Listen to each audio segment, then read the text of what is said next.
노후 자금 3억이면 충분할까요? 집도 있고, 연금도 나오고, 통장에 3억이 있으면요. 괜찮을까요? 아닐까요? 저는 괜찮은 줄 알았습니다. 근데 은퇴 2년 만에 아내랑 밥상 앞에서 한숨만 쉬고 있었어요. 3억이 있는데 쓸 돈이 없었습니다. 이게 무슨 소리냐고요? 저도 그랬습니다. 있는데 왜 못 쓰는 건지, 우리 부부가 뭘 잘못한 건지, 오늘 그 얘기 해보려고요. 끝까지 들어보시면 아실 겁니다. 마지막 출근 날 아침이었어요. 30년 넘게 다닌 회사였습니다. 새벽같이 나가서 밤늦게 들어오고, 주말에도 불려나가고, 그렇게 평생을 보냈어요. 그날 아침엔 이상하게 일찍 눈이 떠지더라고요. 5시도 안 됐는데 잠이 확 깼습니다. 마지막이라는 게 실감이 안 났거든요. 아내가 아침 차려주면서 그러더군요. 이제 내일부터는 천천히 일어나도 되겠네. 그 말이 좋으면서도 묘하게 허전했습니다. 회사에서 간단하게 퇴직 인사하고 나왔어요. 후배들이 선물이랑 꽃다발 챙겨주더라고요. 사진도 찍고 악수도 하고 30년이 그렇게 끝났습니다. 막상 문 나서는데 뭔가 멍했어요. 끝났다는 게 믿기지 않았거든요. 집에 오는 길에 버스 창밖을 봤습니다. 지나가는 사람들 보이잖아요. 출근하는 사람, 학교 가는 학생. 나만 빠진 것 같은 느낌이 들더라고요. 근데 이상하게 불안하진 않았어요. 오히려 이런 생각이 들었습니다. 그래도 나는 준비한 편이지. 실제로 그랬거든요. 젊을 때부터 저축은 꼬박꼬박 했습니다. 월급 들어오면 먼저 얼마를 떼어놨어요. 그러고 남은 돈으로 생활했죠. 아내도 그런 면에선 저랑 잘 맞았습니다. 사치 부리는 스타일이 아니었거든요. 명품 가방 같은 거 사달라는 소리 한 번 안 했어요. 그게 고마웠습니다. 애들 교육비 들어갈 때가 제일 빠듯했어요. 학원비에 대학 등록금까지. 그때도 허리띠 졸라매면서 버텼습니다. 외식도 줄이고 여행도 미뤘어요. 언젠가 은퇴하면 그때 가자 그랬거든요. 그렇게 30년을 모았습니다. 퇴직금이 꽤 나왔어요. 거기에 평생 모은 돈 합치니까 3억쯤 됐습니다. 정기예금에 나눠서 묶어뒀거든요. 이건 비상금이니까 안 건드리기로 했어요. 서울에 아파트도 있었고요. 대출은 이미 다 갚은 상태였습니다. 국민연금도 곧 나올 예정이었어요. 계산해 보니까 부부 합쳐서 월 140만 원 정도 되더라고요. 많진 않아도 기본은 되겠다 싶었죠. 나중에 알았는데요. 그 생각이 문제였습니다. 주변에 보면 저보다 못한 사람도 많았거든요. 같이 다니던 동기 중에 사업한다고 나갔다가 망한 친구가 있었어요. 퇴직금 날리고 집까지 팔았다더라고요. 와이프랑 헤어졌다는 얘기도 들었습니다. 그거 보면서 속으로 생각했어요. 괜히 욕심 안 부리길 잘했다. 또 어떤 선배는 연금이 거의 없었습니다. 중간에 회사 옮기고 공백도 있고 해서요. 그분이 한 번은 저한테 그러더라고요. 자네는 한 직장 오래 다녔으니까 연금 괜찮겠네. 그 말 들을 때 솔직히 안도했습니다. 나는 다르겠지. 그런 마음이었죠. 교만이었어요. 근데 그땐 정말 몰랐습니다. 퇴직하고 첫 달은 참 좋았어요. 아침에 늦잠 자도 되잖아요. 알람 없이 눈 떠지면 일어나고. 그게 얼마나 행복하던지요.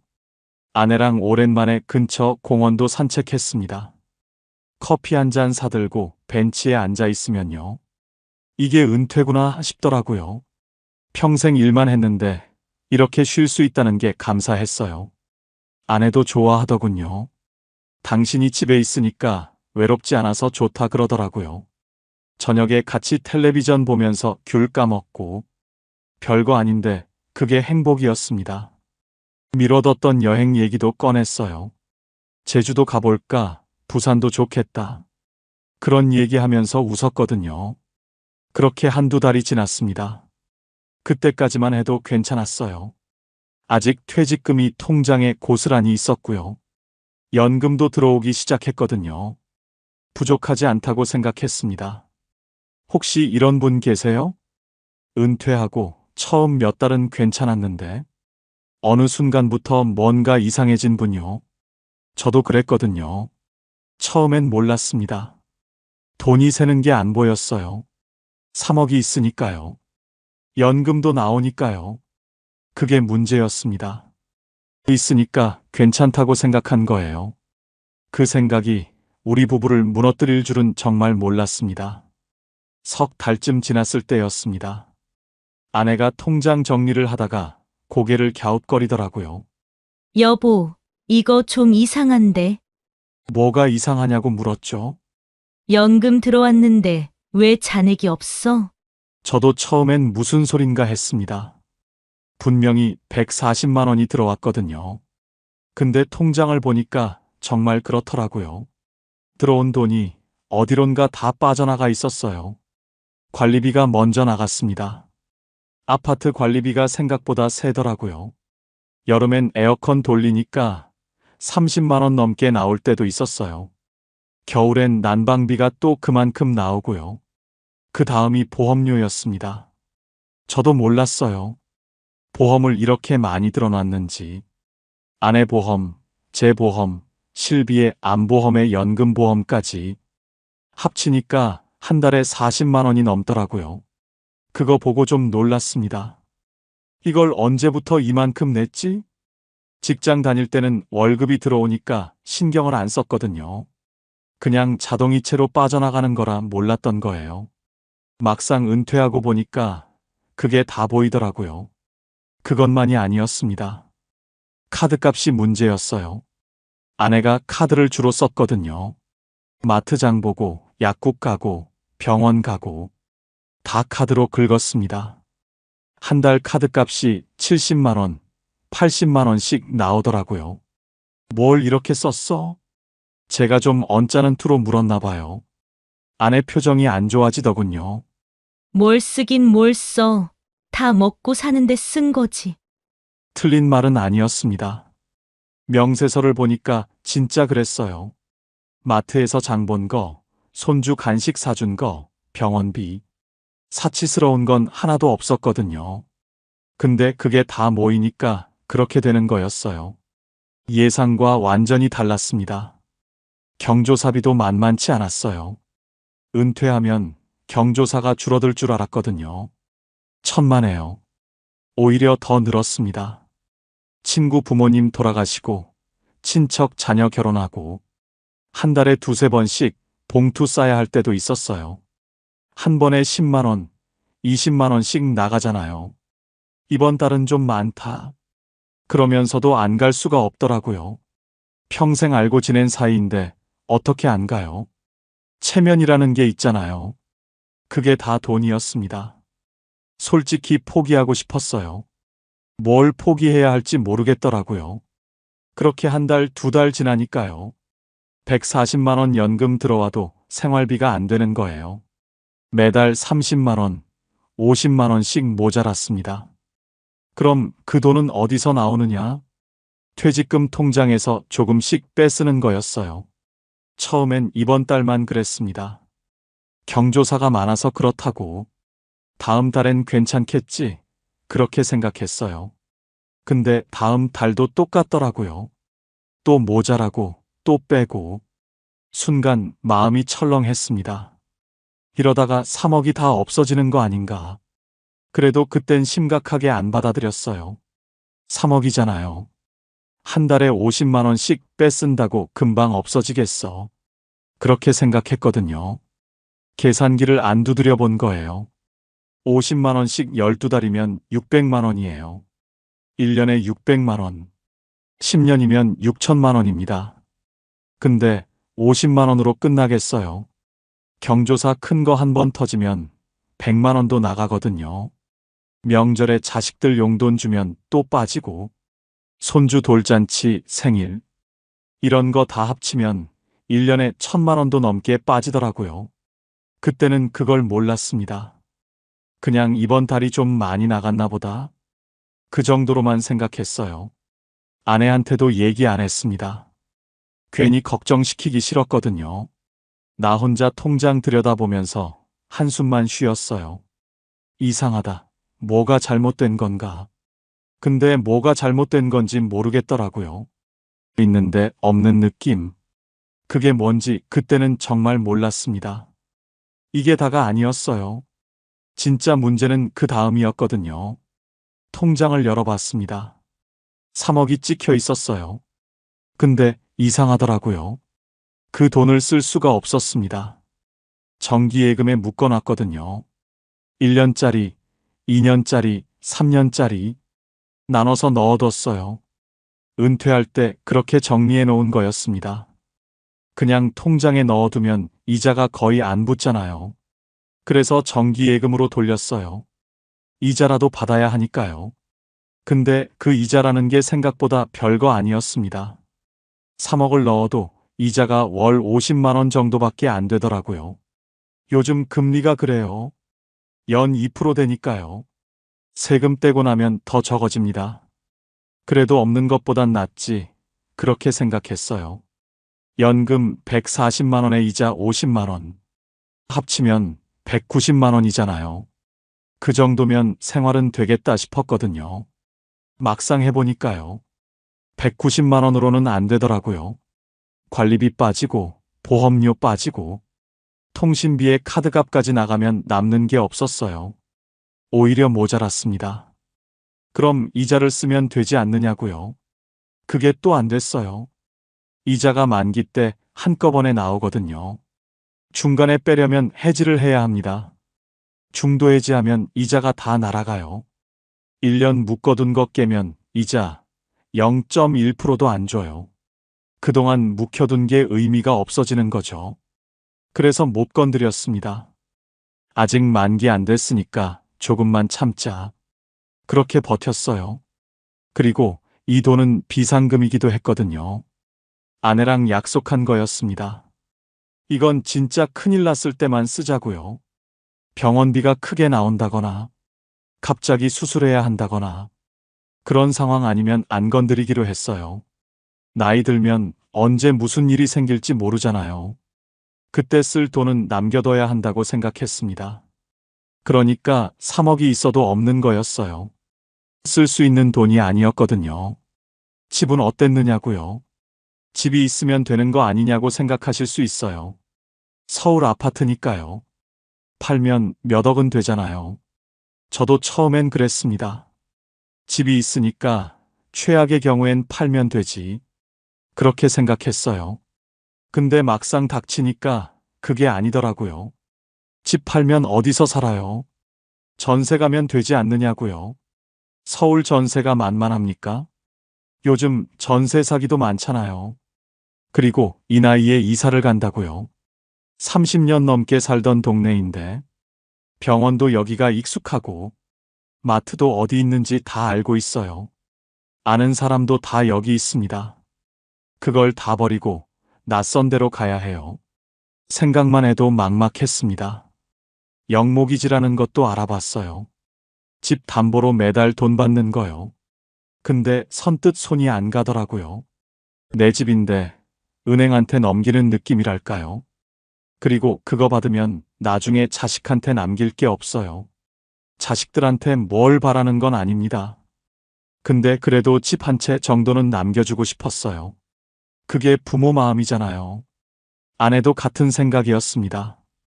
그것만은 하지 말자 그러더라고요. 그러니까 집도 못 팔고 영목이지도 못하고 있는데 없는 거였어요. 그때 진짜 이런 생각이 들었습니다. 나는 부자인 건가, 가난한 건가. 통장엔 3억이 있고, 내 이름으로 된 아파트도 있고, 근데 매달 쓸 수 있는 돈은 190만 원 뿐이었어요. 그것도 다 나가면 남는 게 없었습니다. 뭔가 잘못된 건 알겠는데요. 뭘 어떻게 해야 할지 모르겠더라고요. 밤에 잠이 안 왔습니다. 누워서 천장만 보면서 계산했어요.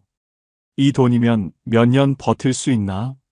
계산할수록 불안해졌습니다. 아무리 해도 답이 안 나왔거든요. 여기서 끝이 아니었어요. 진짜 힘든 건 그 다음이었습니다. 아내 표정이 달라지기 시작했습니다. 처음엔 저도 몰랐어요. 밥 먹을 때 말이 좀 줄었나, 그 정도였거든요. 근데 시간이 지나니까 확실히 느껴지더라고요.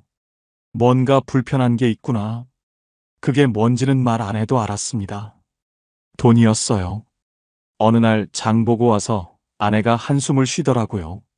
냉장고에 뭘 넣다가 한참을 서 있었어요. 무슨 일이냐고 물었습니다. 대답이 없었어요. 그냥 고개만 저으면서 방으로 들어가더라고요.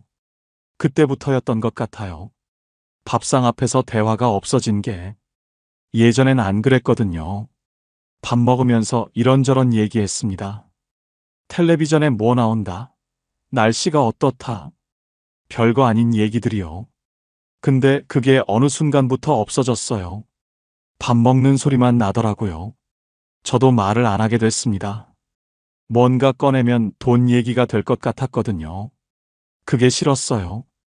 작은 것도 눈치가 보이기 시작했습니다. 아내가 마트 갔다 오면 영수증을 슬쩍 보게 되더라고요. 얼마 썼나, 뭘 샀나? 예전엔 그런 적 없었거든요. 그냥 알아서 하는 거니까 신경 안 썼어요. 근데 이젠 자꾸 눈이 가더라고요. 그러다 한 번은 제가 실수를 했습니다. 카드값 명세서 보다가 그만 말이 나왔어요. 이번 달 왜 이렇게 많이 나왔어? 순간 아내 얼굴이 굳더라고요. 그러더니 이러더군요. 당신은 내가 뭘 펑펑 쓰는 줄 알아? 아니, 그런 뜻이 아니었어요. 그냥 물어본 거였거든요. 근데 아내는 그렇게 안 들은 거죠. 그날 저녁 내내 말이 없었습니다. 저도 사과를 못했어요. 내가 뭘 잘못했나 그런 생각이 들었거든요. 지금 생각하면 그게 아니었어요. 아내도 힘들었던 거였습니다. 나름대로 아끼면서 살고 있었던 거예요. 근데 남편이 그걸 지적하니까 서운했던 거죠. 나도 모르게 상처를 준 거였습니다. 그 뒤로 더 불편해졌어요. 경조사 얘기만 나오면 신경이 곤두섰습니다. 누가 결혼한다. 누가 돌아가셨다. 그런 얘기 들으면 먼저 드는 생각이 있었어요. 또 돈 나가겠구나. 안 갈 수도 없잖아요. 평생 알고 지낸 사람들인데. 근데 갈 때마다 10만 원, 20만 원씩 나가니까요. 한 달에 두세 번씩 있으면 그것만 50만 원이에요. 제가 한 번은 이랬습니다. 이번 건 안 가면 안 되나? 아내가 한참을 쳐다보더군요. 아무 말도 안 하고요. 그 눈빛이 아직도 기억나요. 실망한 눈이었습니다. 평생 같이 살면서 그런 눈 처음 봤어요. 결국 그 경조사는 갔습니다. 근데 가는 내내 마음이 불편했어요. 아내도 저도 말이 없었거든요. 돈 때문에 사이가 이렇게 되는구나. 그때 처음 느꼈습니다. 밤에 누워서 아내 등을 봤어요. 돌아 누워서 자더라고요. 예전엔 안 그랬거든요. 마주보고 얘기하다 잠들 때도 많았어요. 근데 언제부터인가 등을 돌리고 자게 됐습니다. 손 한번 잡아보려다가 그만뒀어요. 괜히 더 어색해질 것 같았거든요. 천장을 보면서 생각했습니다. 우리가 왜 이렇게 됐을까? 30년 넘게 같이 살았어요. 힘든 일도 많았지만 다 버텼거든요. 애들 키울 때, 시댁 문제 있을 때, 다 함께 넘겼습니다. 근데 은퇴하고 나니까 이렇게 됐어요. 돈 때문에. 그게 제일 비참했습니다. 없어서 싸우는 것도 아니었거든요. 있는데 못 쓰니까 싸우는 거였어요. 3억이 있는데, 집도 있는데, 그 돈 때문에 부부 사이가 이렇게 되다니. 아이러니하더라고요. 그때 깨달았습니다. 돈이 없는 게 문제가 아니었어요. 돈을 어떻게 써야 하는지 모르는 게 문제였습니다. 준비만 했지 쓰는 연습을 안 한 거였어요. 근데 깨달았다고 바로 해결되는 건 아니었습니다. 상황은 점점 더 나빠지고 있었거든요. 버틸 수 있을 줄 알았습니다. 만기까지만 참으면 되니까요. 1년짜리는 곧 만기되고 그때 이자 받으면 좀 나아지겠지. 그렇게 생각했어요. 근데 현실은 안 기다려주더라고요. 그달 경조사가 3번이나 있었습니다. 친척 결혼에 동창 부친상까지. 거기다 보험료 연납 할인받으려고 1년치를 한꺼번에 냈거든요. 그게 겹치니까 190만 원으로는 어림도 없었어요. 100만 원 넘게 모자랐습니다. 통장을 들여다봤어요. 생활비 통장엔 20만 원 남짓 있었습니다. 카드값 결제일은 다가오고 있었고요. 어떻게 해야 하나 며칠을 고민했어요.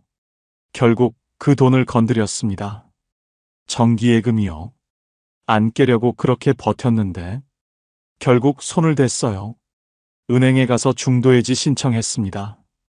창구 직원이 물어보더라고요.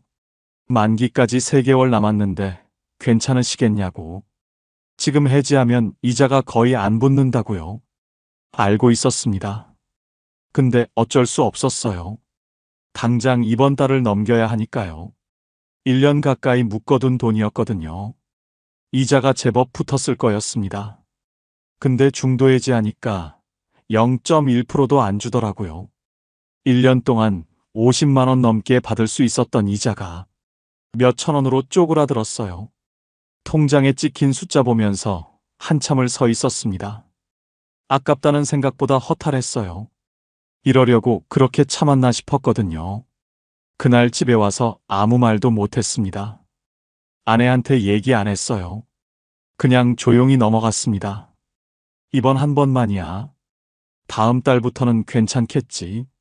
스스로한테 그렇게 말했어요. 그게 거짓말이었습니다. 다음 달도 모자랐거든요. 그 다음 달도 마찬가지였어요. 매달 30만 원, 50만 원씩 구멍이 났습니다. 그때마다 정기예금을 깼어요. 한 번 손 떼니까 2번째는 쉬워지더라고요. 3번째는 더 쉬웠고요. 처음엔 며칠씩 고민했거든요. 나중엔 그냥 깼습니다. 어차피 깨야 되니까 그런 마음이었어요. 그게 무서웠습니다. 무뎌지는 게요. 3억이 2억 8천이 됐습니다.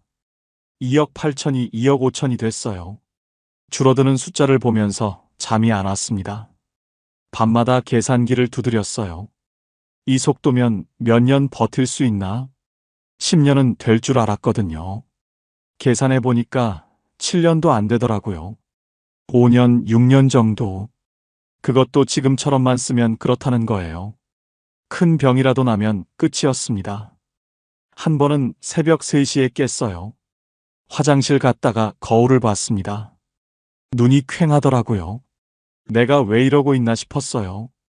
돈이 없는 것도 아닌데, 3억이나 있는데. 근데 왜 이렇게 불안하지?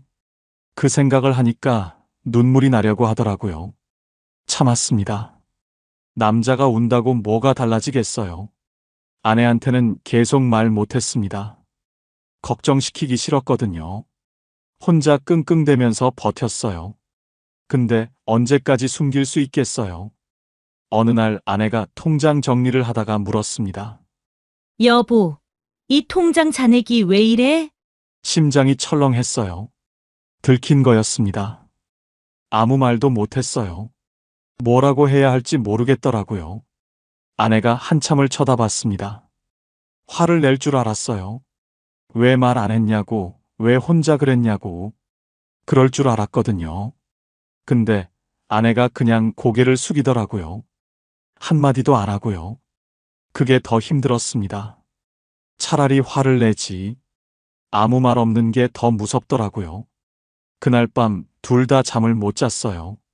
같은 방에 있는데 서로 말이 없었습니다. 어둠 속에서 천장만 보고 있었어요. 이렇게 무너지는 건가? 그런 생각이 들었습니다. 평생 모은 돈인데 이렇게 허무하게 사라지는 건가? 그때가 제일 바닥이었던 것 같아요. 며칠이 지났습니다. 아내가 먼저 말을 꺼냈어요. 우리 한번 앉아서 얘기하자. 거실 테이블에 마주 앉았습니다. 아내가 종이를 꺼내더라고요. 거기에 뭔가 적혀 있었어요. 매달 나가는 돈을 정리해 놓은 거였습니다. 관리비, 보험료, 통신비, 공과금, 경조사비, 카드값, 생활비 하나하나 적어놨더라고요. 저도 처음 제대로 본 거였어요. 이렇게 많이 나가는지 몰랐거든요. 합계를 보니까 240만 원이 넘더라고요. 들어오는 돈은 190만 원인데 나가는 돈은 240만 원. 매달 50만 원씩 마이너스였어요. 숫자로 보니까 확실하더라고요. 이래서 안 됐구나. 그때 알았습니다. 우리가 뭘 잘못했는지. 모으기만 했지 쓰는 걸 몰랐던 거예요. 30년 동안 저축만 했거든요. 월급 들어오면 얼마를 모을까? 그 생각만 했어요. 얼마를 써야 하나, 그건 생각 안 했습니다. 쓰는 건 알아서 되는 줄 알았거든요. 아니었어요. 은퇴하면 수입이 확 줄어들잖아요. 근데 지출은 안 줄어요. 오히려 늘어나는 것도 있더라고요.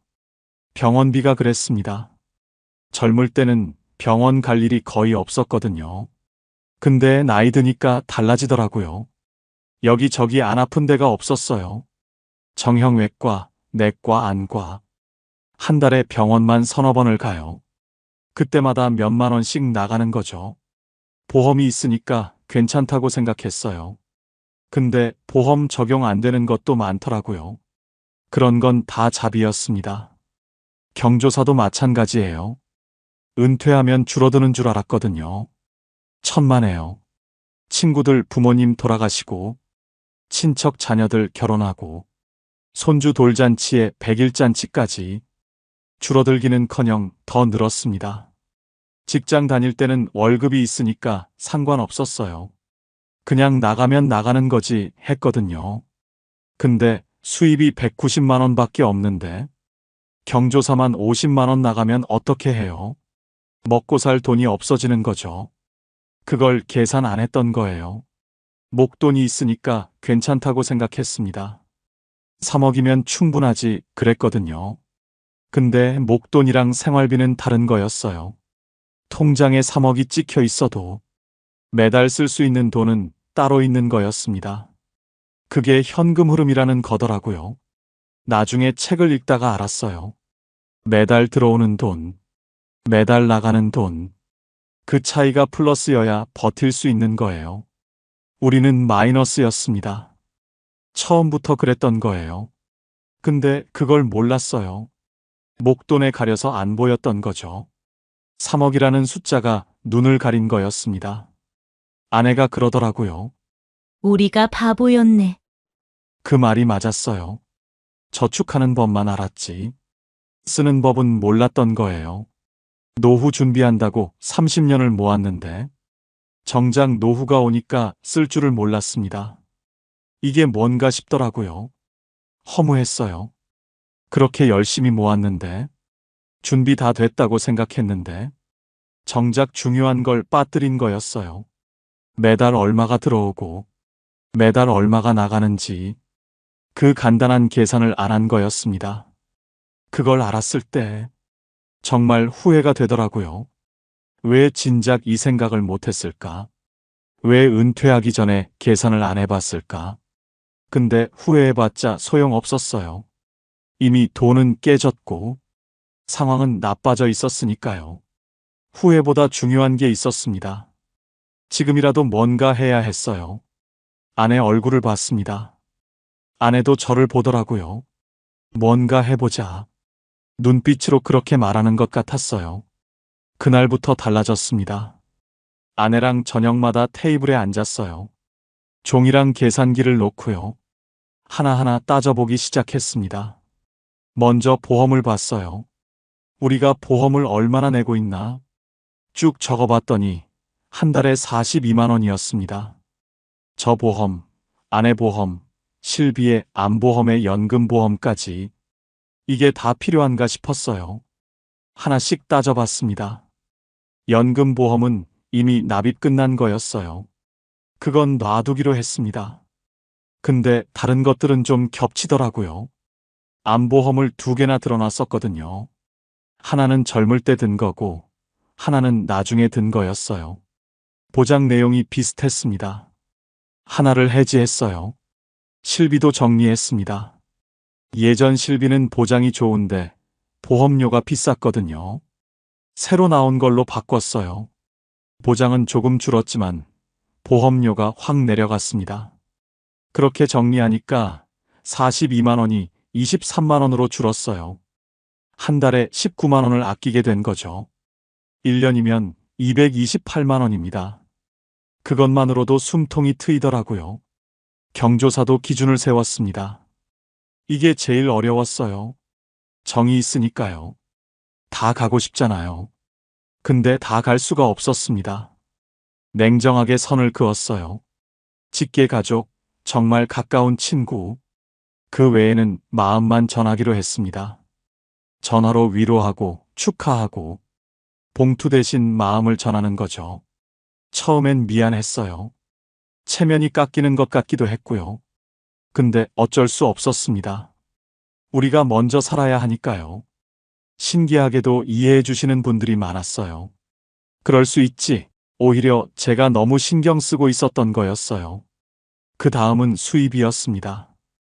190만 원으로는 안 되니까 뭐라도 더 벌어야 했어요. 처음엔 자존심이 상했습니다. 평생 일했는데, 은퇴했는데, 또 일을 해야 하나. 근데 현실이 그랬어요. 알아보니까 시니어 일자리라는 게 있더라고요. 구청에서 연결해 주는 거요. 아파트 경비도 있고, 공공근로도 있고, 주차관리, 환경정비, 여러 가지가 있었습니다. 저는 공공근로에 신청했어요. 주 3일, 하루 4시간. 한 달에 30만 원 정도 받습니다. 많은 돈은 아니에요. 근데 그 30만 원이 달랐어요. 매달 모자라던 돈이 30만 원이었거든요. 딱 그만큼 메꿔지는 거죠. 일하러 나가니까 좋은 점도 있었어요. 집에만 있으면 갑갑했거든요. 밖에 나가서 몸을 움직이니까 건강해지는 느낌이었습니다. 같이 일하는 분들도 다 비슷한 처지였어요. 얘기도 나누고 밥도 같이 먹고 그게 또 다른 재미더라고요. 아내도 뭔가 시작했습니다. 동네에서 아이 돌봐주는 일이 있대요. 맞벌이 부부가 애를 못 데리러 올 때 학교 끝나고 2~3시간 봐주는 거요. 한 달에 40만 원 정도 받는다더라고요. 그렇게 하니까 수입이 늘었어요. 190만 원이 260만 원이 됐습니다. 나가는 돈도 줄였고요. 240만 원이 200만 원 정도로 내려왔어요. 드디어 플러스가 된 거죠. 매달 60만 원이 남게 됐습니다. 물론 쉽지 않았어요. 일이 힘들 때도 있었고, 경조사 못 간다고 할 때 마음 아플 때도 있었고요. 근데 달랐습니다. 예전처럼 불안하지 않았어요. 매달 얼마가 들어오고 나가는지 아니까요. 그게 제일 중요한 거였습니다. 숫자가 보이니까 마음이 편해졌어요. 아내랑 밥상 앞에서 다시 얘기하게 됐습니다. 오늘 뭐 했어? 누구 만났어? 그런 대화가 돌아왔어요. 돈 때문에 틀어졌던 게 돈을 정리하니까 풀리더라고요. 참 아이러니했습니다. 완전히 해결된 건 아닙니다. 솔직히 말씀드릴게요. 3억이 2억 3천만 원으로 줄었어요. 7천만 원이 사라진 거죠. 그 돈 생각하면 아직도 아깝습니다. 진작 정신 차렸으면 안 깨도 됐을 돈이에요. 근데 후회만 하고 있을 수는 없잖아요. 지금 할 수 있는 걸 해야죠. 요즘 우리 부부는 매달 가계부를 씁니다. 대단한 거 아니에요. 노트에 그냥 적는 거예요. 이번 달 들어온 돈 얼마, 나간 돈 얼마, 남은 돈 얼마. 그거 세 줄이면 됩니다. 예전엔 이것도 안 했어요. 통장에 돈이 있으니까 됐지, 그랬거든요. 그게 문제였습니다. 지금은 달라요. 매달 1일에 아내랑 앉아서 정리합니다. 지난달에 뭘 썼는지, 이번 달엔 뭐가 나갈 예정인지 미리 다 적어놓고 시작해요. 그러니까 놀라는 일이 없어졌습니다. 예전엔 카드값 나오면 깜짝 놀랐거든요. 이렇게 많이 썼나 그랬어요. 지금은 안 놀라요. 이미 알고 있으니까요. 그게 마음을 편하게 해줍니다. 수입도 안정됐어요. 연금 140만 원에 이자 50만 원. 거기에 제가 버는 30만 원, 아내가 버는 40만 원. 합치면 260만 원 정도 됩니다. 지출은 200만 원 선에서 맞추고 있어요. 매달 50만 원에서 60만 원은 남습니다. 남는 돈은 비상금으로 모아두고 있어요. 또 무슨 일이 생길지 모르니까요. 경조사도 예상보다 많이 나갈 수 있고, 병원비도 갑자기 클 수 있잖아요. 그때 쓸 돈을 따로 모아두는 거죠. 정기예금에 묶어두는 게 아니라 바로 꺼내 쓸 수 있는 통장이에요. 이게 진짜 비상금이더라고요. 예전엔 3억이 비상금인 줄 알았거든요. 아니었어요. 묶여있는 돈은 비상금이 아니에요. 바로 쓸 수 있어야 비상금입니다. 그걸 이제야 알았어요. 일하는 것도 익숙해졌습니다. 처음엔 자존심이 상했거든요. 은퇴했는데 또 일해야 하나. 그런 생각이 있었어요. 지금은 안 그래요. 일하러 나가면 오히려 좋습니다. 집에만 있으면 갑갑하거든요. 밖에 나가서 사람들 만나고, 몸도 움직이고, 그게 건강에도 좋은 것 같아요. 예전에 아침마다 눈 뜨면 허무했거든요. 오늘 뭐 하지? 그 생각밖에 안 났어요. 지금은 달라요. 할 일이 있으니까요. 삶에 리듬이 생긴 거죠. 아내랑 사이도 좋아졌습니다. 돈 문제가 정리되니까 마음이 편해졌어요. 예전엔 밥상 앞에서 말이 없었잖아요. 지금은 얘기할 게 많아요. 오늘 누구 만났다. 뭐가 힘들었다. 그런 얘기 나누면서 밥 먹습니다. 얼마 전에 아내가 그러더라고요. 당신이 요즘 얼굴이 좋아졌어. 그 말 듣고 거울을 봤어요. 정말 그런 것 같았습니다. 예전엔 눈이 퀭했거든요. 잠을 못 자서 그랬어요. 지금은 잠을 잘 잡니다. 불안하지 않으니까요. 돈이 늘어서가 아니에요. 돈이 어떻게 돌아가는지 알게 돼서 그래요. 그게 다릅니다. 혹시 이 얘기 듣고 계신 분들 중에 저랑 비슷한 분 계실지 모르겠어요. 집도 있고 목돈도 있고 연금도 나오는데 왜 이렇게 불안하지? 그런 분요. 한번 계산해 보세요. 매달 들어오는 돈이 얼마인지, 매달 나가는 돈이 얼마인지, 그 차이가 플러스인지 마이너스인지, 그거 하나만 알아도 달라집니다. 통장에 얼마가 있느냐가 중요한 게 아니에요. 매달 현금이 어떻게 도는지가 중요합니다. 저희도 늦었어요. 7천만 원이나 깨고 나서야 정신 차렸으니까요. 근데 그때라도 알아서 다행이라고 생각해요. 아직 2억이 넘게 남았으니까요. 더 늦었으면 어떻게 됐을지 모릅니다. 지금 우리 부부는 괜찮아요. 넉넉하진 않습니다. 근데 불안하지도 않아요. 그 정도면 된 거죠. 노후가 이런 거구나. 이제야 알 것 같습니다. 오늘 긴 얘기 들어주셨어요. 돌이켜보면 참 바보 같았습니다. 3억이 있으니까 괜찮다고 생각했거든요. 집도 있고 연금도 나오고 뭐가 문제겠어 그랬어요. 근데 막상 살아보니까 아니더라고요. 있는데 없는 느낌. 그게 뭔지 이제는 알아요. 매달 쓸 수 있는 돈이 없었던 거였습니다. 통장 잔고가 중요한 게 아니었어요. 매달 들어오고 나가는 돈. 그게 맞아야 하는 거였습니다. 저희는 그걸 몰랐어요. 7천만 원을 깨고 나서야 알았습니다. 비싼 수업료였죠. 혹시 지금 이 얘기 듣고 계신 분 중에 저랑 비슷한 분 계실지 모르겠어요. 목돈은 있는데 왜 불안하지? 연금 나오는데 왜 모자라지? 그런 생각 드시는 분요. 한번 적어보세요. 매달 들어오는 돈, 매달 나가는 돈. 그거 두 줄이면 됩니다. 그 차이가 보이면 달라져요. 저희도 그랬거든요. 숫자가 보이니까 마음이 편해졌어요. 뭘 어떻게 해야 하는지 알게 됐고요. 늦었다고 생각 안 하셨으면 좋겠어요. 저희도 늦었거든요. 근데 그때라도 알아서 다행이었습니다. 지금은 괜찮으니까요. 오늘 얘기가 조금이라도 도움이 됐으면 좋겠습니다. 비슷한 고민 있으신 분들, 주변에 이런 분 계시면 한번 보여주셔도 좋을 것 같아요. 다음에도 도움되는 이야기로 찾아올게요. 구독하고 좋아요 눌러주시면 큰 힘이 됩니다. 감사합니다. 봄날 이야기였습니다. 70대 부부가 한 달에 150만 원으로 살 수 있을까요? 저희 부부가 지금 그렇게 살고 있어요. 올해로 4년째예요. 한 달 147만 원. 국민연금이랑 기초연금 합쳐서 그게 다예요.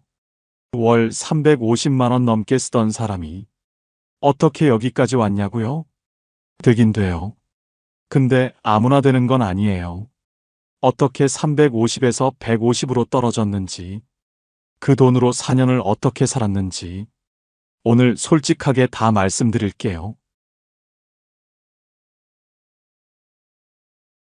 4년 전 일이에요. 그날도 평소처럼 새벽 5시에 일어났어요. 바깥은 아직 어두웠고요. 아내는 옆에서 자고 있었어요. 최대한 소리 안 나게 이불 걷고 일어났죠.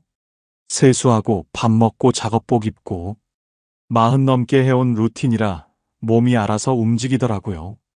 공장 출근해서 기계 점검하고 후배들 작업 봐주고 점심때 구내식당에서 밥 먹고 오후엔 용접 작업 들어가고 그러다가 허리를 숙였는데요. 안 펴지는 거예요. 순간 뭔가 뚝 끊어지는 느낌이 났어요. 식은땀이 막 나더라고요. 숨을 쉬어도 허리가 욱신거리고 일어서려고 하면 다리에 힘이 안 들어가고 후배가 뛰어와서 부축해줬어요. 괜찮다고 했죠. 근데 괜찮지 않았어요. 그날 조퇴하고 병원 갔어요. MRI 찍고 결과 기다리는데 손이 떨리더라고요. 대기실 의자가 딱딱해서 허리가 더 아팠어요. 앉았다 일어섰다를 반복했어요. 68이면 언제 어디가 아파도 이상하지 않은 나이잖아요. 머리로는 알았어요. 근데 막상 내 몸에 그게 오니까 받아들이기가 쉽지 않더라고요. 의사 선생님이 사진 보여주면서 디스크가 많이 나와 있다고 했어요. 이러다 신경 눌리면 수술해야 한다고요. 당분간 무거운 거 들지 말고 허리 쓰는 일은 피하라고요. 그 말이 무슨 뜻인지 바로 알았어요. 일 그만두라는 거잖아요. 집에 오는 버스 안에서 창밖만 봤어요. 아무 생각도 안 나더라고요. 창밖에 뭐가 지나가는지도 몰랐어요. 그냥 멍하니 앉아 있었어요. 아내한테 뭐라고 말해야 하나. 그 생각만 빙빙 돌았어요. 생각해보면 조짐은 있었어요. 한 달 전부터 아침에 일어나면 허리가 뻣뻣했거든요. 근데 움직이면 풀리니까 그냥 넘겼죠. 일주일 전엔 왼쪽 다리가 저렸어요. 밤에 잘 때 쥐가 나기도 했고요. 그것도 피곤해서 그런가 보다 했어요. 몸이 계속 신호를 보냈던 거예요. 근데 저는 그걸 다 무시했어요. 일해야 하니까, 돈 벌어야 하니까, 쉴 수가 없었어요. 저녁 7시쯤 집에 도착했어요. 평소보다 2시간은 일찍 온 거였거든요. 현관문 열자마자 저녁 냄새가 났어요. 아내가 부엌에서 국 끓이고 있었어요. 이상하다는 표정으로 쳐다보더라고요. 얼굴이 안 좋아 보였나 봐요. 밥상 앞에 앉아서 한참을 뜸 들이다가 말했어요. 나 이제 일 못할 것 같아. 아내가 젓가락을 내려놓더라고요. 아무 말도 안 했어요. 그냥 저를 보기만 하는데 그 눈빛이 아직도 잊히질 않아요. 놀란 것도 있었고 걱정도 있었고 근데 원망 같은 건 없었어요. 오히려 그동안 고생했다는 표정이었어요. 그게 더 마음이 아프더라고요. 미안하더라고요. 아내가 괜찮다고 연금 나오잖아 그러더라고요. 맞아요. 국민연금 나오고 있었고요. 기초연금도 받고 있었어요. 당장 굶어 죽을 일은 없었죠. 근데요. 그게 위로가 안 되더라고요. 40살에 이 일 시작해서 62살에 정년퇴직하고 바로 재취업해서 6년을 더 일했어요. 28년을 이 기술로 밥 먹고 살았는데 평생 일만 했는데 몸이 먼저 그만두더라고요. 내 의지로 은퇴하는 게 아니라 몸이 더는 못하겠다고 손들어 버리니까 그게 얼마나 비참한지 겪어보신 분은 아실 거예요. 그날 밤 12시가 넘도록 잠이 안 왔어요. 아내는 옆에서 벌써 자고 있었고요. 저만 천장 보면서 머릿속으로 계산기를 두드렸어요. 월급 220만 원이 없어지면, 연금만 남으면 우리 둘이 과연 살 수 있을까? 아무리 계산해도 숫자가 안 맞더라고요. 어디선가 모자랐어요. 그때는 몰랐습니다. 이게 시작이었다는 걸. 진짜 힘든 건 그 다음이었어요. 가만히 누워 있으니까 옛날 생각이 나더라고요. 일하던 시절이요. 저는 62살에 정년퇴직했어요. 40년 가까이 다니던 회사였어요. 마지막 날 후배들이 꽃다발 들고 와서 인사하더라고요. 눈물은 안 났어요. 근데 회사 정문 나서는데 다리가 무겁더라고요. 뒤돌아보고 싶었는데 안 봤어요. 보면 눈물 날 것 같았거든요. 집에 와서 일주일을 아무것도 안 했어요. TV 보고, 낮잠 자고, 또 TV 보고. 사흘째 되니까 미치겠더라고요. 평생 새벽 5시에 일어나던 사람이 갑자기 할 일이 없으니까 몸이 어떻게 해야 할지를 모르는 거예요. 손이 허전하고 시간이 안 가더라고요. 아내가 그러더라고요. 당신 그렇게 집에만 있으면 빨리 늙는다고. 밖에 나가서 뭐라도 하라고요. 바람이라도 쐬라고요. 그래서 일자리를 알아봤어요. 마침 아는 후배가 연락이 왔더라고요. 작은 공장인데 기술자가 필요하다고요. 월급은 220만 원. 정년퇴직 전보다는 적었지만 나쁘지 않았어요. 일단 해보자 싶었어요. 기술이 있으니까 금방 적응했고요. 후배들한테 이것저것 알려주는 재미도 있었어요. 무엇보다 아침에 일어날 이유가 생기니까 좋더라고요. 사람이 할 일이 있어야 사는 맛이 나요. 그렇게 3년을 일했어요. 65이 되니까 국민연금이 나오기 시작했어요. 저랑 아내 합쳐서 100만 원. 거기에 기초연금도 신청했어요. 근데 기초연금이 생각보다 적게 나오더라고요. 부부가 같이 받으면 감액이 된다고 하더라고요. 국민연금 받는 사람도 깎인다고 하고요. 복잡하더라고요. 둘이 합쳐서 35만 원 정도 나왔어요. 그래도 불만은 없었어요. 월급 220에 연금 135 더하면 355만 원이었거든요. 그때가 제일 좋았어요. 돈도 있고 몸도 됐으니까요. 매달 월급날이면 아내한테 용돈 줬어요. 얼마 안 되는 돈이었지만 아내가 좋아하더라고요. 본인 마음대로 쓸 수 있는 돈이 생기니까요. 화장품도 사고 친구들 만나서 밥도 먹고. 그러는 아내 보면 저도 기분이 좋았어요. 한 달에 한두 번은 외식도 했어요. 동네 고깃집 가서 삼겹살 구워 먹고, 소주 한잔 하면서 이런저런 얘기하고, 가끔은 횟집도 가고요. 아내가 회를 좋아하거든요. 광어회에 소주 한잔 하면 세상 부러울 게 없었어요. 여행도 다녔어요. 1년에 두세 번은 꼭 나갔어요. 멀리는 못 가도 근처 온천이나 바다. 차 타고 두어 시간 가서 이틀 정도 푹 쉬다 오면 기분이 좋았어요. 아내가 여행 사진 찍어서 자식들한테 보내고, 그게 소소한 재미였어요. 손주들 생일 때는 용돈도 넉넉하게 줬고요. 명절 때 자식들 만나면 밥값은 항상 제가 냈어요. 아버지니까요. 그 정도는 해야죠. 자식들이 지갑 꺼내면 손으로 막았어요. 내가 낼게, 내가 아버지야. 그 말할 수 있다는 게 좋았어요. 그땐 돈 걱정이 없었어요. 버는 것보다 덜 쓰면 되니까. 남는 건 없어도 모자란 것도 없었어요. 솔직히 그게 계속될 줄 알았어요. 68이면 아직 젊다고 생각했거든요. 주변에 70 넘어서도 일하는 분들 많았고요. 저도 적어도 70까지는 하겠다 싶었어요. 근데 몸이 생각대로 안 되더라고요. 66 지나면서부터 피로가 안 풀리기 시작했어요. 예전엔 하루 자면 괜찮았는데 이틀을 쉬어도 몸이 무겁더라고요. 아침에 눈 떠도 개운하지가 않았어요. 그래도 버텼어요. 조금만 더 하자. 이른까지만 하자. 그렇게 버티다가 결국 허리가 나가버린 거예요. 지금 생각하면 그때가 인생에서 제일 풍족한 시절이었어요. 5월 355만 원. 부자는 아니었지만 넉넉했어요.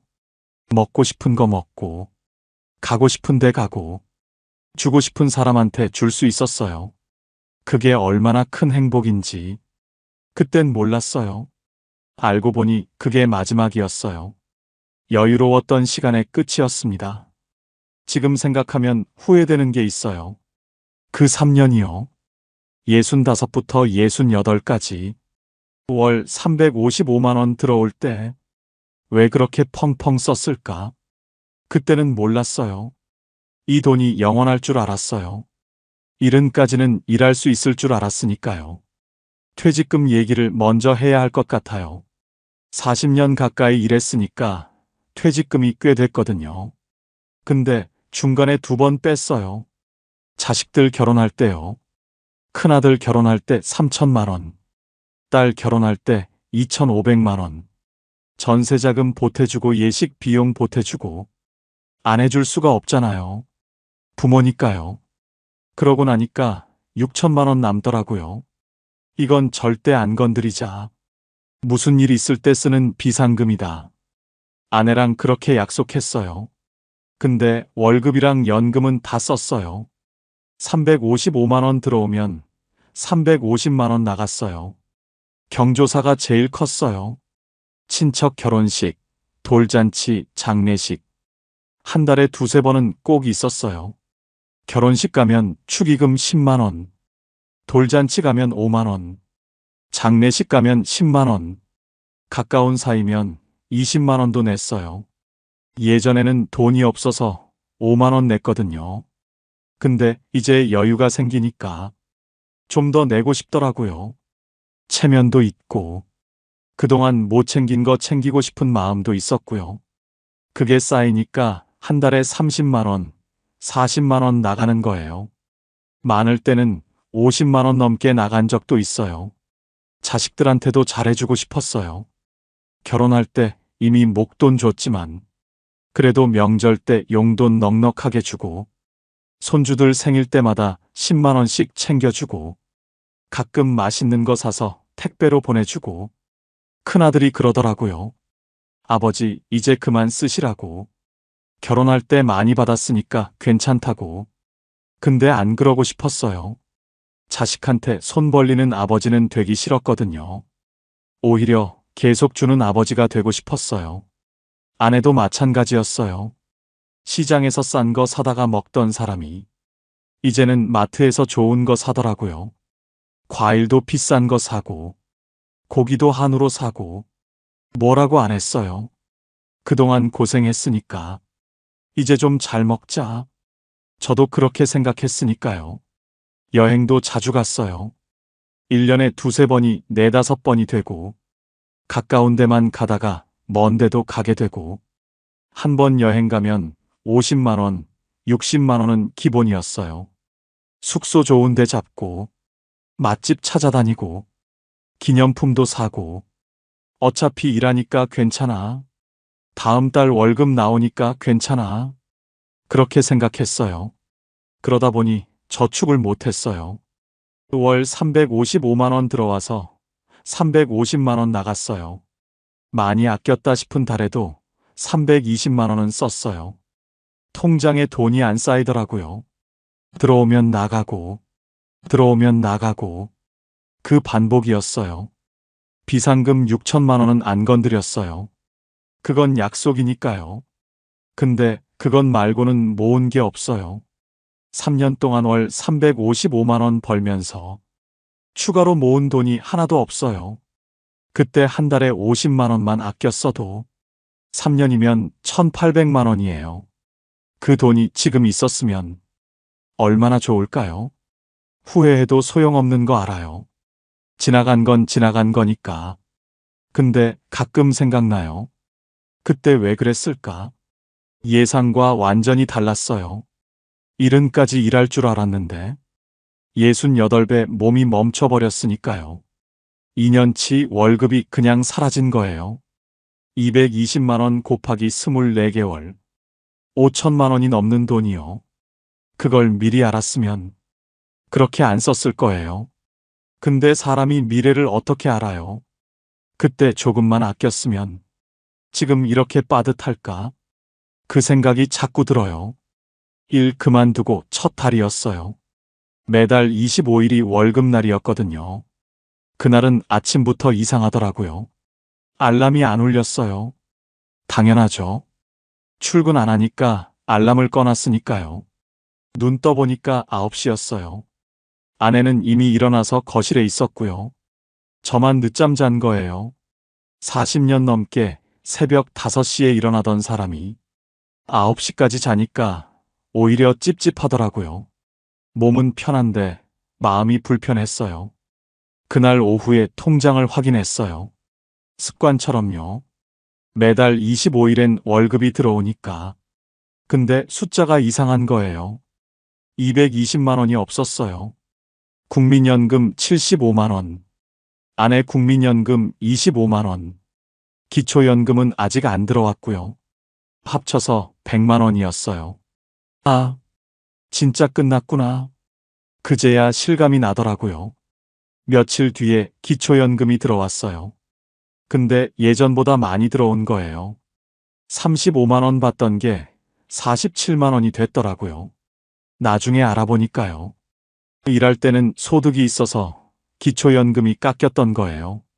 일 그만두니까 소득이 없어지잖아요. 그래서 원래 금액으로 올라온 거더라고요. 그래봤자 12만 원 차이예요. 월급 220만 원 없어진 거에 비하면 아무것도 아니었어요. 국민연금 100만 원, 기초연금 47만 원, 합쳐서 147만 원. 이게 다였어요. 이 돈으로 한 달을 살아야 하는 거예요. 처음엔 숫자가 안 와닿더라고요. 147만 원이 얼마나 적은 건지 머리로는 아는데 몸이 모르는 느낌이었어요. 그래서 계산을 해봤어요. 한 달에 뭐가 나가나? 관리비가 8만 원. 저희 아파트가 크지 않거든요. 지방이라 그래도 싼 편이에요. 전기세, 가스비, 수도세 합쳐서 10만 원. 통신비 7만 원. 아내랑 저 핸드폰이랑 인터넷이요. 건강보험료 8만 원. 이것만 해도 33만 원이에요. 고정 지출만 33만 원. 147만 원에서 33만 원 빼면 114만 원. 이 돈으로 밥 먹고 병원 다니고 생활해야 하는 거예요. 한 달이 30일이잖아요. 114만 원 나누기 30일. 하루에 3만 8천 원이에요. 두 사람이 하루 3만 8천 원으로 살아야 해요. 밥 세 끼 먹고, 약 사고, 생필품 사고, 경조사 나가고, 다 해결해야 해요. 근데 잠깐, 작년에 한 달에 얼마 썼지? 통장 내역을 쭉 봤어요. 작년 이맘때 월급이랑 연금 합쳐서 355만 원 들어왔을 때 카드값만 180만 원이었어요. 현금 출금한 거 50만 원. 자동이체 나간 거 80만 원. 거의 다 쓴 거예요. 350만 원 가까이. 근데 지금은 147만 원밖에 없는 거예요. 반도 안 되는 돈으로 살아야 하는 거예요. 아내한테 말했어요. 우리 이제 진짜 아껴야 할 것 같다고. 아내도 알더라고요. 숫자를 보여주지 않아도 분위기로 느낀 거예요. 그날 저녁에 밥 먹는데 말이 없었어요. 둘 다 조용히 밥만 먹었어요. 반찬이 입에 안 들어오더라고요.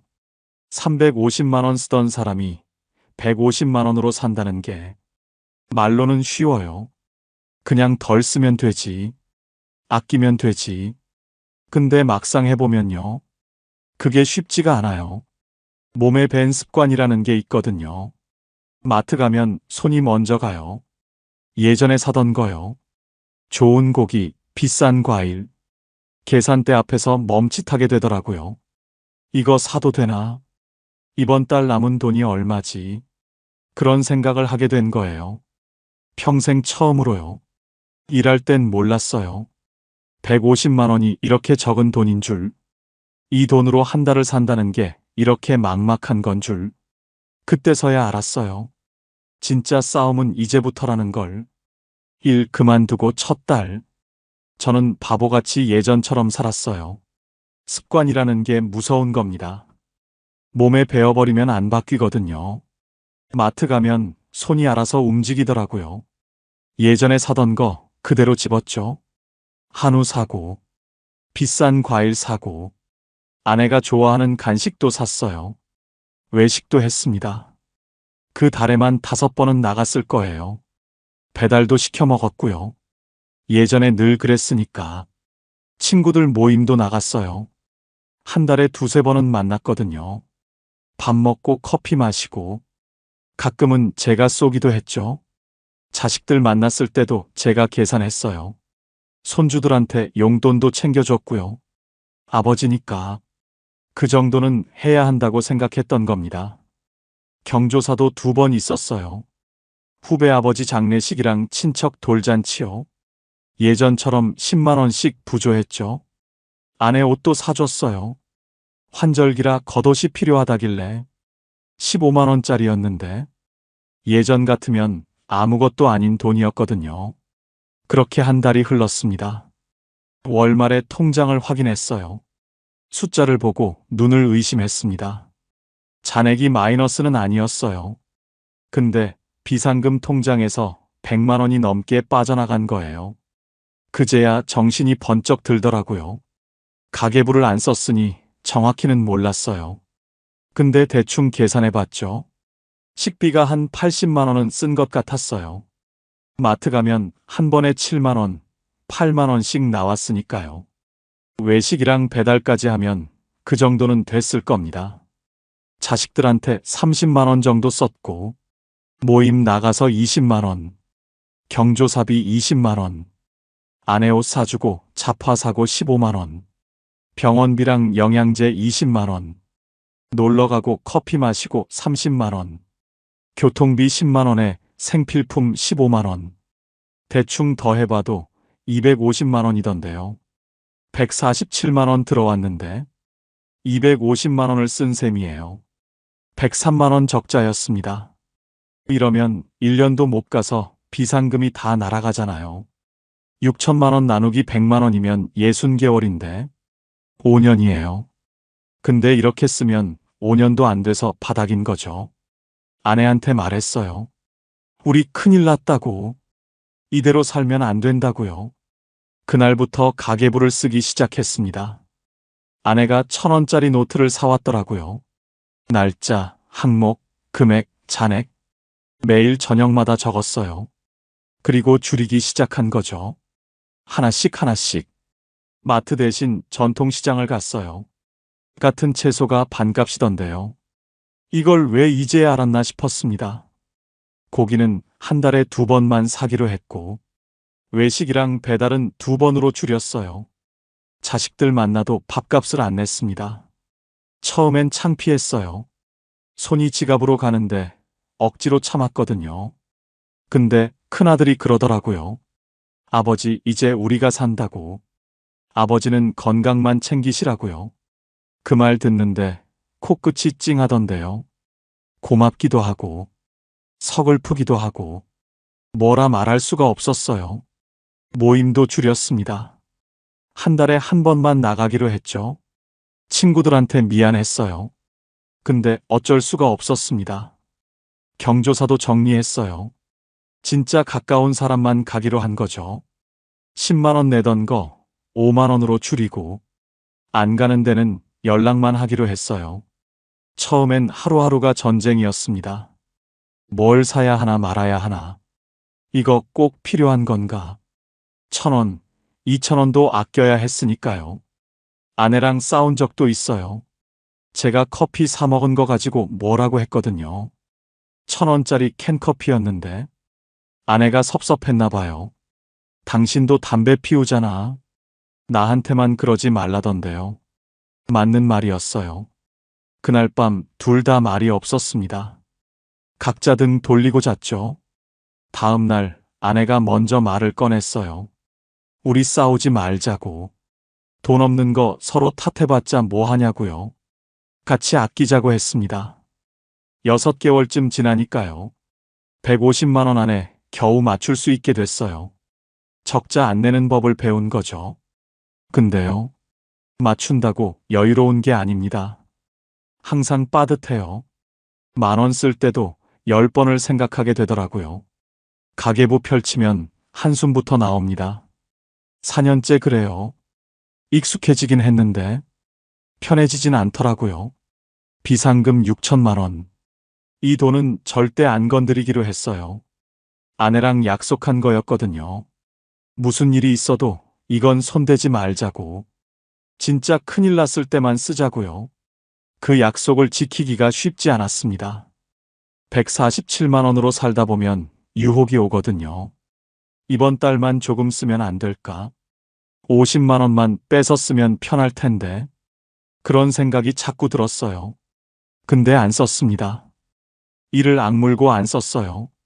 왜냐면 이 돈이 없어지면 진짜 끝이거든요. 작년 일이에요. 그날 아내가 갑자기 쓰러졌어요. 아침에 일어나더니 허리를 잡고 주저앉는 거예요. 얼굴이 새하얘지면서 식은땀을 흘리더라고요. 말도 제대로 못했어요. 숨을 헐떡거리면서 아프다고만 했죠. 119에 전화했습니다. 손이 떨려서 번호 누르기도 힘들었어요. 구급차 올 때까지 10분이 얼마나 길던지. 아내 손잡고 괜찮다고 했는데 제 목소리가 더 떨리더라고요. 병원 응급실로 갔어요. 검사하고 MRI 찍고 허리 디스크가 터졌다고 했습니다. 수술해야 한다고요. 의사 선생님이 설명해 주시는데 귀에 하나도 안 들어왔어요. 수술이라는 말만 맴돌았습니다. 수술은 잘 됐어요. 다행이었죠. 근데 문제는 그 다음이었습니다. 수술비가 180만 원 나왔어요. 입원비가 150만 원. 검사비랑 약값이랑 이것저것 해서 총 380만 원이 청구된 거예요. 눈앞이 캄캄했습니다. 147만 원 버는 사람한테 380만 원이 어떤 돈인지 아세요? 2달 반치 수입이에요. 그 돈을 한 번에 내야 하는 거였어요. 다행히 실비보험이 있었어요. 20년 넘게 넣은 보험이었거든요. 보험금 청구했더니 300만 원 정도 나왔습니다. 그래도 80만 원은 내야 했어요. 거기에 간병비도 들었고, 병원 오갈 때 택시비도 들었고, 환자식 사다 나르고 이것저것 하다 보니 총 150만 원 가까이 나간 거예요. 비상금 통장에서 뺐습니다. 6천만 원에서 150만 원. 처음으로 그 돈에 손을 댄 거죠. 통장에서 돈 빼는데 손이 떨렸어요.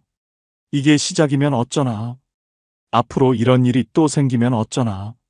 그 생각에 밤잠을 못 잤습니다. 아내가 퇴원하고 집에 왔어요. 한 달은 거의 누워 있었습니다.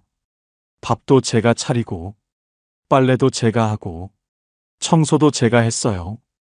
평생 안 해본 일들이었거든요. 서툴렀죠. 국 끓이다가 태우기도 하고, 빨래 널다가 떨어뜨리기도 하고. 근데 그런 건 아무것도 아니었어요. 아내가 다시 걸을 수 있을까? 그게 더 무서웠습니다. 다행히 아내가 회복했어요. 석 달쯤 지나니까 걸을 수 있게 됐고, 지금은 거의 예전처럼 다녀요. 물론 무거운 건 못 들지만요. 그 일 겪고 나서 확실히 알았습니다. 비상금이 왜 필요한지. 그 돈 없었으면 우리 어떻게 됐을까요? 카드 돌려막기 했을까요? 자식들한테 손 벌렸을까요? 아니면 치료를 포기했을까요? 생각만 해도 아찔해요. 지금 비상금이 5,850만 원 남았어요. 150만 원 쓴 거죠.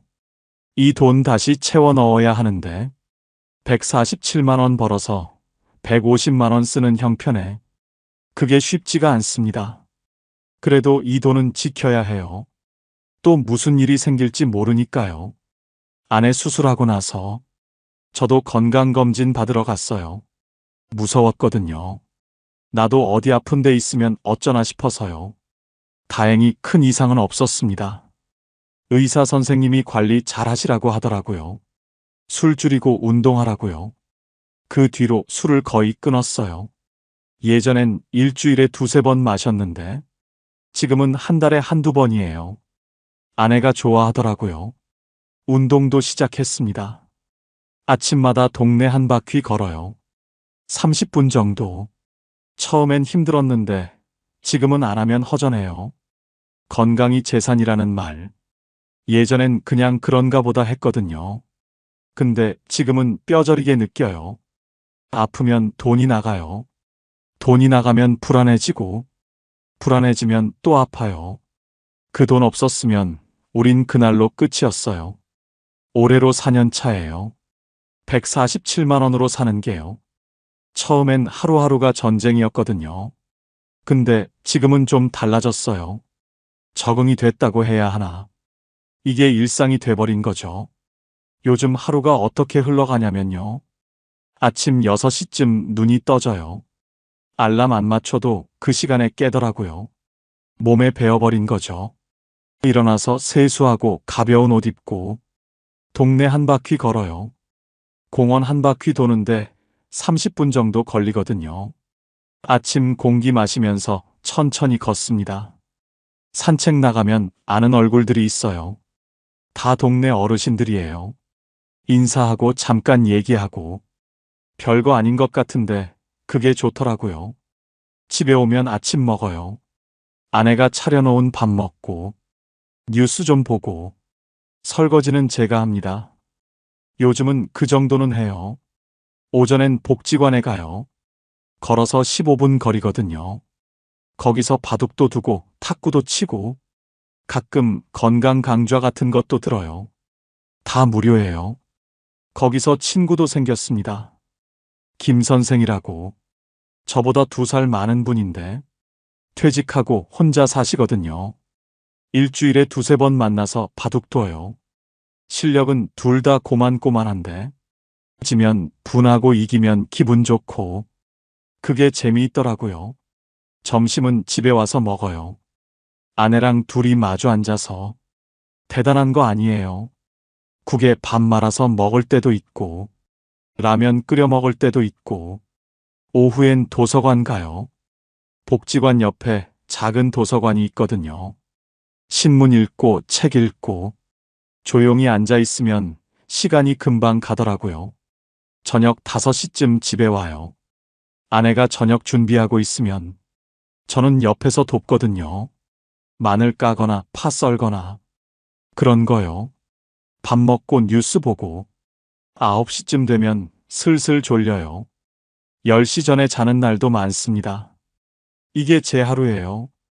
특별한 거 하나도 없죠. 근데 불행하지 않아요. 그리고 자식들이 용돈을 줘요. 아들이 20만 원, 딸이 20만 원. 매달 통장에 넣어주더라고요. 고마운 일이죠.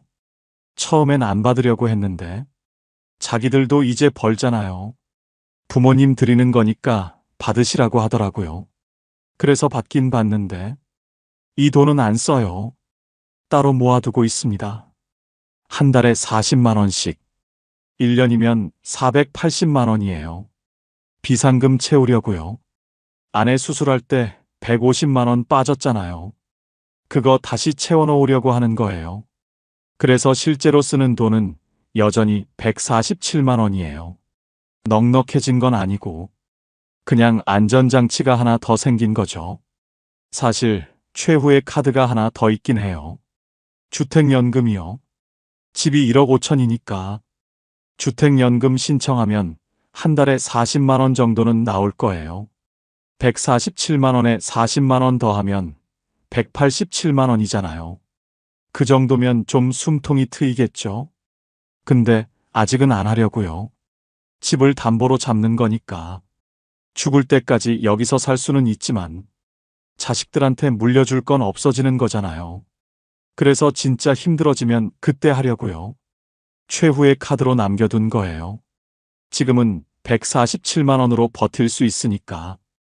아내랑 대화도 많아졌어요. 예전엔 바빠서 말할 시간이 없었거든요. 지금은 하루 종일 같이 있잖아요. 이런 얘기 저런 얘기하게 되더라고요. 어제는 아내가 그러더라고요. 당신이랑 이렇게 오래 얘기한 거 결혼하고 처음인 것 같다고. 웃겼어요. 근데 맞는 말이었습니다. 40년 같이 살았는데 제대로 얘기한 건 2, 4년인 것 같아요. 돈이 많을 때보다 지금이 덜 불안해요. 이상하죠? 350만 원 쓸 때는 항상 뭔가 부족했거든요. 더 벌어야 하나, 더 모아야 하나. 그런 생각이 늘 있었어요. 지금은 147만 원 안에서 살면 되니까, 그 안에서만 맞추면 되니까, 오히려 단순해진 거예요. 물론 넉넉하진 않습니다. 빠듯한 건 사실이에요. 근데 이 정도면 살만해요. 버티는 거랑 사는 건 다르거든요. 저는 지금 버티는 게 아니라 살고 있어요. 4년 살아보니까 이제 좀 알겠어요. 150만 원으로 살 수 있냐고요. 되긴 돼요. 근데 아무나 되는 건 아닙니다. 저희가 이렇게 살 수 있는 이유가 있거든요. 3가지예요. 첫 번째는 자기 집이 있어서예요. 저희 아파트가 1억 5천짜리예요. 크지 않아요. 24평짜리 오래된 아파트거든요. 근데 이게 있으니까 살 수 있는 거예요. 월세가 없잖아요. 전세금 걱정도 없고, 관리비 8만 원만 내면 되니까 주거비 부담이 확 줄어드는 거죠. 만약 월세 살았으면요. 지방이라도 30만 원은 나갈 거예요. 작은데 살아도 그 정도는 하거든요. 147만 원에서 30만 원 나가면 117만 원 남는데 그 돈으로 두 사람이 한 달 살기는 솔직히 힘들었을 겁니다. 전세라고 해도 마찬가지예요. 전세금이 묶여 있으면 비상금이 없는 거잖아요. 무슨 일 생기면 답이 없어요. 자기 집이 있어야 돼요. 이건 진짜입니다.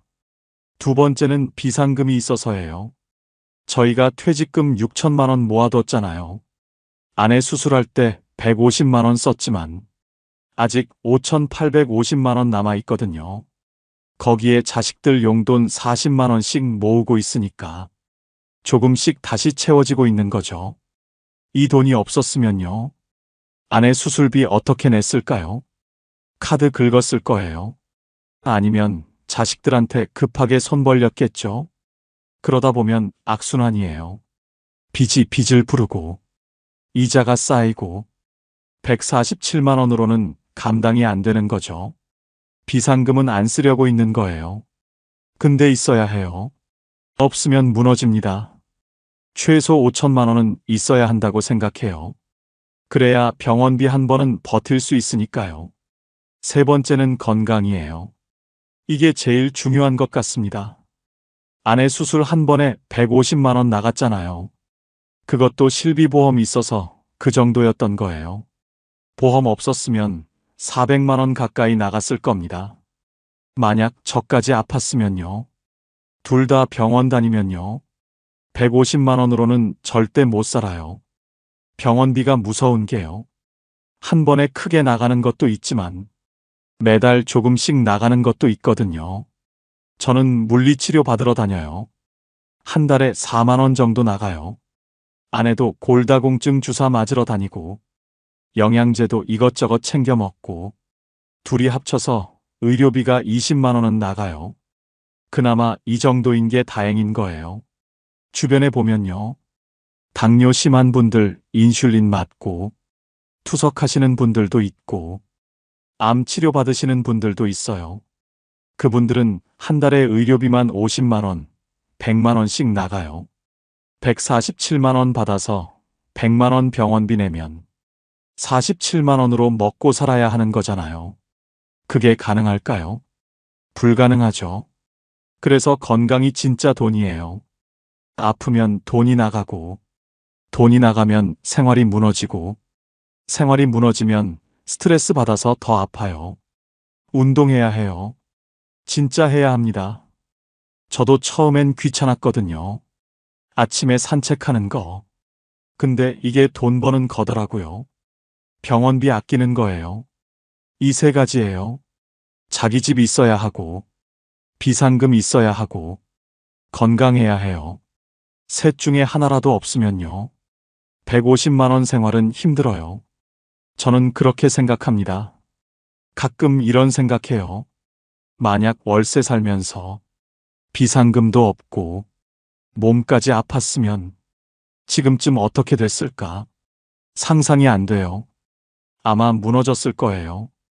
그래서 운이 좋았다고 생각하기도 합니다. 집이 있으니까, 비상금이 있으니까, 아직 크게 안 아프니까, 물론 제가 노력한 것도 있죠. 가계부 쓰면서 아끼고, 습관 바꾸려고 애쓰고, 건강 관리하려고 운동하고. 근데 그것만으로는 안 돼요. 조건이 맞아야 해요. 150만 원으로 산다는 게요. 낭만적인 거 아닙니다. 소박하게 산다 이런 거 아니에요. 매달 계산기 두드려요. 이번 달 얼마 남았나? 경조사 하나 나가면 빠듯해지고, 병원 한 번 가면 조마조마해요. 근데요, 그렇다고 불행하냐면, 그건 또 아닙니다. 아내랑 건강하게 밥 먹고, 아침마다 산책하고, 복지관에서 친구들 만나고, 저녁에 같이 뉴스 보고, 이 정도면 살만해요. 부족하지만 불행하진 않아요. 행복하냐고요? 솔직히 모르겠어요. 행복이 뭔지 잘 모르겠거든요. 근데 불행하지 않으면 그게 어느 정도 행복인 거 아닐까요? 150만 원으로 4년 살아본 사람으로서 드리고 싶은 말씀은 이거예요. 되긴 돼요. 근데 준비 없이는 안 돼요. 여기까지가 저희 이야기예요. 70대 부부가 한 달 147만 원으로 사는 이야기. 4년 전에 일 그만뒀을 때는요. 솔직히 막막했어요. 350만 원 쓰던 사람이 150만 원으로 어떻게 사나. 앞이 안 보이더라고요. 근데 사라지더라고요. 하나씩 줄이고, 하나씩 바꾸고. 그러다 보니까 4년이 지났어요. 쉽지는 않았습니다. 가계부 쓰면서 싸우기도 하고, 경조사비 때문에 속상하기도 하고, 아내 아팠을 때는 진짜 무서웠고요. 근데 무너지진 않았어요. 아직 살아있고, 아직 웃을 수 있고, 아직 내일이 있어요. 150만 원이 적은 돈인 건 맞아요. 넉넉하다고 말하면 거짓말이에요. 매달 빠듯하고 매달 계산해야 해요. 그래도요. 이 돈으로 살 수 있다는 걸 알았어요. 조건이 맞으면요. 준비가 되어 있으면요. 자기 집 있어야 하고, 비상금 있어야 하고, 건강해야 해요. 이 세 가지 없으면 힘들어요. 있으면 버틸 수 있어요. 버티다 보면 적응이 돼요. 지금 60대이신 분들, 아직 일하고 계신 분들, 지금부터 준비하세요. 집 있으면 지키시고, 비상금 만들어 놓으시고, 건강 챙기세요. 70대가 생각보다 빨리 와요. 저도 그랬거든요. 68까지 일할 줄 알았는데, 몸이 먼저 멈춰버렸잖아요. 준비 없이 오면 무너져요. 준비하고 오면 살 수 있어요. 저는 그렇게 살고 있습니다. 오늘 이야기가 도움이 되셨으면 좋겠어요. 긴 이야기 들어주셔서 감사합니다.